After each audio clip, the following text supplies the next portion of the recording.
વડતાલ શ્રી લક્ષ્મીનારાયણ દેવ તાંબાનો નૂતન શ્રી સ્વામિનારાયણ મંદિર પાસોદરા સુરતના આંગણે મૂર્તિ પ્રતિષ્ઠા મહોત્સવનું આયોજન કરવામાં આવ્યું છે.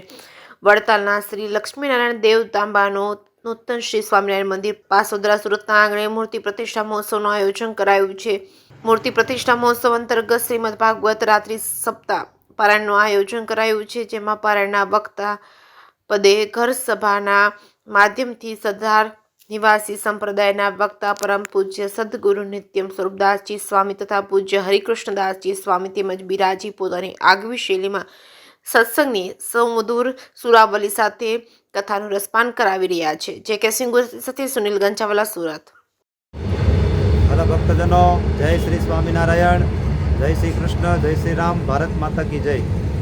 ભક્તજનો, પાસોદરા વિસ્તારની અંદર, સુરતની અંદર આ પાસોદરા ગામ છે અને આ પાસોદરા ગામની અંદર સરથાણા જગતનાકા નવજીવન હોટલથી અંદર જઈએ એટલે ગઢપુરવાળા રોડથી આગળ નીકળો એટલે ગઢપુરવાળા રોડ ચડો એટલે રિંગ રોડ આવે ને રિંગ રોડથી બે રસ્તા ફાટે પાસોદરા ગામ અને કઠોદરા ગામ. આ પાસોદરા ગામ રોડ ઉપર પાસોદરા રેલવે ગરનાળા પાસે શ્રી સ્વામિનારાયણ નૂતન શ્રી સ્વામિનારાયણ મંદિરનું નિર્માણ થઈ રહ્યું છે, જેનો મૂર્તિ પ્રતિષ્ઠા મહોત્સવ આવી રહ્યો છે. ભક્તજનો, 1 થી 7 જાન્યુઆરી 2026થી આ મહોત્સવ ચાલવાનો છે. જેમાં પહેલાં 3 દિવસ સરદાર નિવાસી પૂજ્યપાદ સદગુરુ સ્વામી નિત્ય સ્વરૂપદાસજી સ્વામી ઘર સભાના માધ્યમ દ્વારા શ્રીમદ ભાગવત કથાનો લાભ આપશે અને ત્યારબાદ મારા વડીલ ગુરુબંધુ પૂજ્ય હરિકૃષ્ણદાસજી સ્વામી કથા વાર્તાનો આપણને લાભ આપવાના છે.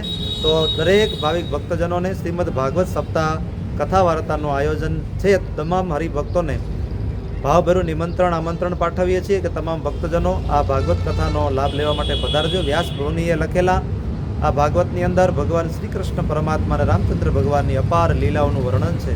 આ લીલાઓને બંને વક્તાશ્રીઓ સુમધુર પોતાની સુમધુર કંઠે અને સંગીતની સુરાવલી સાથે તમામ ભક્તજનોને ભાવ વિભોર કરશે. તો આ મૂર્તિ પ્રતિષ્ઠાન મહોત્સવનો અને કથા વાર્તાનો લાભ લેવા માટે આપ સૌ હરિભક્તો પધારો એવી બધા જ ભક્તોને ખાસ ભલામણ છે, પ્રાર્થના છે અને પોતાનું જીવન ધન્ય બનાવો એવી પ્રાર્થના સાથે અસ્તુ. જય સ્વામિનારાયણ.